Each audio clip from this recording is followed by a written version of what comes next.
ইশরাত জাহান মিমি নামে একজন মহিলার মৃতদেহের সংবাদ আমরা পাই।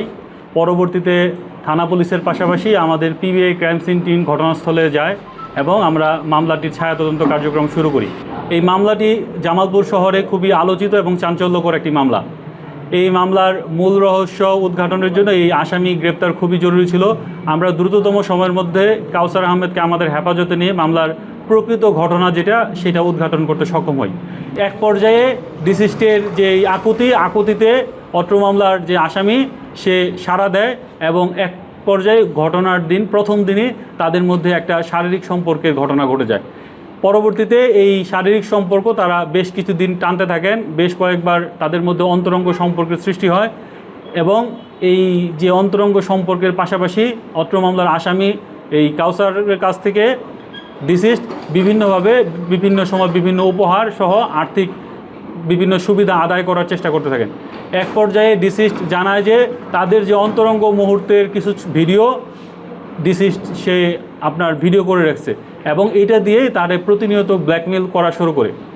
যদিও মামলার এজাহারে এই কাউসারকে এই ডিসিস্টের স্বামী হিসেবে বর্ণনা করা হয়েছে, প্রকৃতপক্ষে তাদের মধ্যে একটা অন্তরঙ্গ সম্পর্কের ঘটনা থাকলেও তারা যে বিবাহিত বা তাদের বিবাহের কোনো প্রমাণ আমরা অদ্যাবধি সংগ্রহ করতে পারিনি।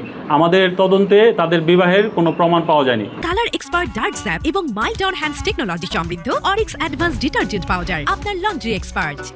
তদন্তকালে জানা গেছে যে অত্র মামলার ডিসিস্ট উনি ইয়াবা আসক্ত ছিলেন এবং এক পর্যায়ে অত্র মামলার যে একমাত্র আমাদের গ্রেপ্তারকৃত আসামি তাকেও ইয়াবা সেবনে অভ্যস্ত করে তোলে।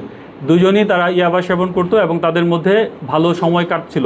কিন্তু যখন এই যে অবৈধভাব সম্পর্কের যে এই ভিডিওটা প্রকাশ করে বা ভিডিওটাকে সে ব্যবহার করে ডিসিস্ট তার কাছ থেকে প্রতিনিয়ত টাকা নেওয়ার জন্য চাপ দিতে থাকে এবং তার আসামির যে প্রথম স্ত্রী মিনস আসামির যে স্ত্রী এবং তার পরিবারের সাথে যখন যোগাযোগ বিচ্ছিন্ন করার জন্য চাপ দিতে থাকে, এক পর্যায়ে এই আসামি তার ডিসিস্টের প্রতি তার মন বিষিয়ে ওঠে এবং এই যে তার ব্ল্যাকমেল থেকে পরিত্রাণ পাওয়ার চেষ্টা করতে থাকে।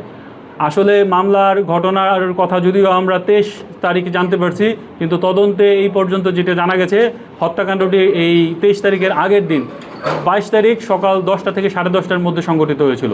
এই হত্যাকাণ্ড সংগঠন করার পর সে এলাকা থেকে চলে যায়। মূলত হত্যাকাণ্ডে সংগঠন হওয়ার যে মূল ঘটনাটা সেটা হচ্ছে ডিসিস্ট যখন এই আসামিকে তার বাসায় নিয়ে যায় 22 তারিখ সকালবেলা, তখন সে বলে যে তুই অনেক টাকা দাবি করে, বলে তুই টাকা দিবি নইলে তোর ওয়াইফকে আমি তোর সাথে যে আমার সম্পর্কটা জানিয়ে দেবো। তৎক্ষণাৎ সে ডিসিস্ট এই আসামির ওয়াইফকে ফোন দিয়ে বলে যে আপনার স্বামীর সাথে আমার সম্পর্ক আছে অনৈতিক এবং আপনার স্বামী আমার কাছে আছে। বলে যে ডিসিস্টের ওয়াইফ জানায় যে আসামির ওয়াইফ জানায় যে না, আমার স্বামী তো এরকম হওয়ার কথা না। এক পর্যায়ে ডিসিস্ট বলে যে আপনি কথা বলেন আপনার স্বামীর সাথে, সে আমার পাশে আছে। তখন তার কাছ থেকে ফোন কেড়ে নেওয়ার চেষ্টা করে আসামি। এক পর্যায়ে ফোন যখন কেড়ে নিতে না পারে তখন তার গলা টিপে ধরে এবং গলা টিপে ধরে এক পর্যায়ে যে সে এই দীর্ঘদিন ব্ল্যাকমেলের থেকে সে মুক্তি পাওয়ার জন্য তাকে গলা টিপে হত্যা করে।